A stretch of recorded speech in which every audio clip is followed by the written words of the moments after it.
Hello and welcome to Cyberside Chats. My name is Sherry Davidoff. And I'm Matt Deeren. And today we're going to talk about the FBI's warning on May 7th that hackers are taking over outdated hardware, outdated routers. And they're using this to as a worldwide proxy network to launch attacks. So Matt, do you want to take it away and give us a little quick summary? Sure. So the FBI is warning that a huge number of outdated devices from manufacturers like Cisco and Linksys and other big home manufacturers are being targeted actively by hackers. And there is a piece of malware called TheMoon that is being used to actually take these routers over and make them part of a gigantic worldwide botnet. This is really reminiscent of something like the Mirai botnet that we saw years ago that was responsible for taking down like the entire internet for about a day or so, which was huge at that point in time. I was about to say, why do we care if grandma's router gets taken over? And the problem is that grandma's router might be used to hack into your infrastructure. Exactly. So if you're a hacker sitting in Thailand, or what was your example earlier, Lagos, Nigeria, where we see a lot of BBC, that was the one. You might be like, I don't want to come from my home network. I want to proxy through another network. Yeah, exactly. If I want to come from Houston, I can come from Houston. If I want to come from New York, I can come from New York. They have so many of these devices taken over across the world that I can realistically break through any geofence that a company has set up. That's the huge problem that we see with this. And let's talk numbers, okay? They have taken over at least 40,000 routers worldwide, and 80% of those are within the United States. So again, geo-blocking is not helpful in situations where they're coming from your region and they're coming from a domestic IP address. What is considered to be kind of like a trusted IP address, right? So the proxy that underlies this, which the TheMoon malware is used to create, is called Faceless. The Faceless proxy network has been around for how many years? Is it 20 years really at this point. I mean, they've been around for a while. Yeah, that's the backbone. So the TheMoon software, the malware, is used as the backbone for the Faceless proxy network. And this is used by a lot of well-known malware, like ICE ID, for example. Yeah, big one. Big remote access Trojan, info stealer, Yep, Solar Marker. Solar Marker. Which is used for info stealing malware. So this is used in attacks that are actually targeting the enterprise environment. Yeah. So should we talk about what's reminiscent of Mirai? Let's talk about it. What is Mirai, Matt? So the Mirai botnet, for those of you who don't know, was one of the biggest botnets on the planet. And this was, years ago. But they were able to take over a bunch of, including routers, Internet of Things devices, DVRs, things that were cameras, things that were... Our sad camera research that made it to Scientific American.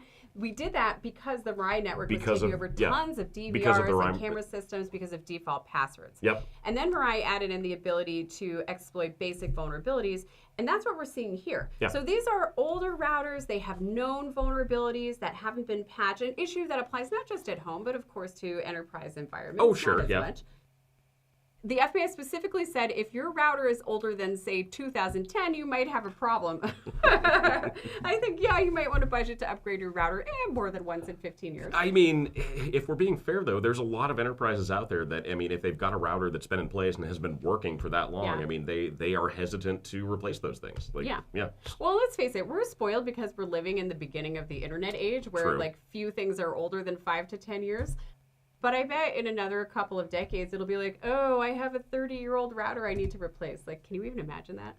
I mean, yes, but I get what you're saying. It's like old buildings. No, we kind of want to treat it like cars. Unless you're rebuilding a classic, having something made within the last decade's probably your better option. So let's just be aware of that. Well, the problem is that at that point, manufacturers, they stop offering software updates. They stop even announcing or looking for security vulnerabilities. So just because there's not a published security vulnerability does not mean there's not a security vulnerability, especially with older routers. Oh, some of these Linksys routers, I've personally seen them in place in other organizations' networks, and they've been there forever. I've seen small banks where I do a physical walkthrough audit, and there's a little Linksys router sitting on top of a file cabinet, and you're like, okay, that tells me a lot. Also, how messy the cables are can tell you a lot about how you manage your infrastructure. Yeah, true. Look around at that stuff.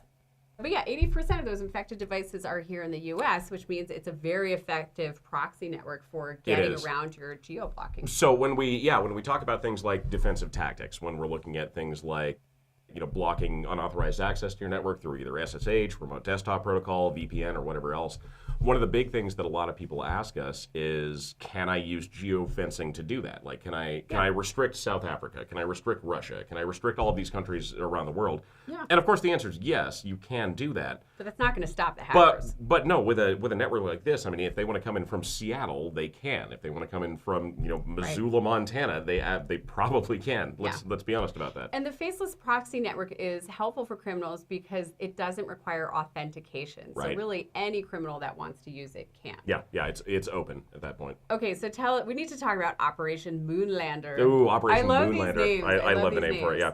So the Operation Moonlander was specifically going after the Moon malware, Moonlander. Recently. Yeah, This is a 2025 operation. Yep. And what they were able to do was dismantle this giant botnet of infected devices that the Faceless group had set up.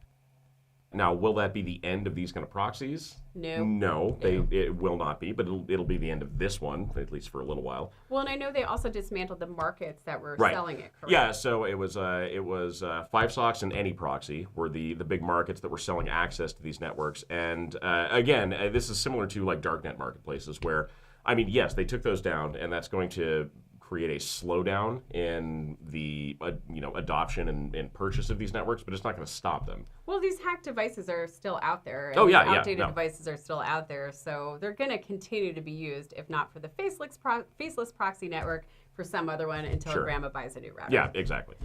All right, so when you were looking at your logs or when you were thinking about how do I secure remote access, remember that just because someone is remoting in from your region does not mean it is actually your employee. So you really need to be thinking about how to protect yourself. Well, I mean, we talk about that a lot. Like, geofencing is a good low-hanging fruit way of blocking malicious action, but it's not perfect. It's not the end all be all. Yeah.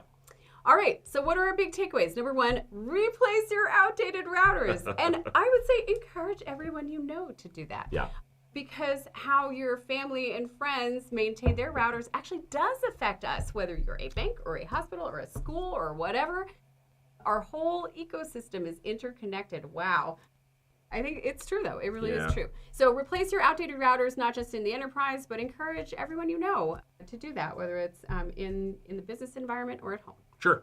The other thing you need to do is restrict how you administer those routers. So if you have remote administration enabled that is just on the public internet, like that is a target. Lock it down. No, lock it down. Put it behind a VLAN, put it behind some kind of proxy.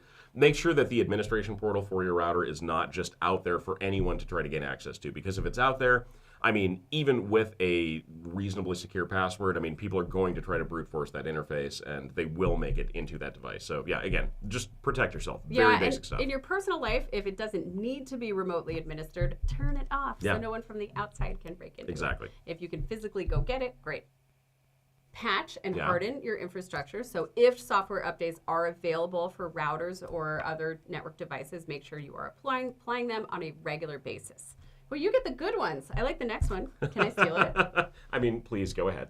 Don't trust domestic IP addresses just because they're domestic. Safe because they're local. Yes, no, they're not. They're not.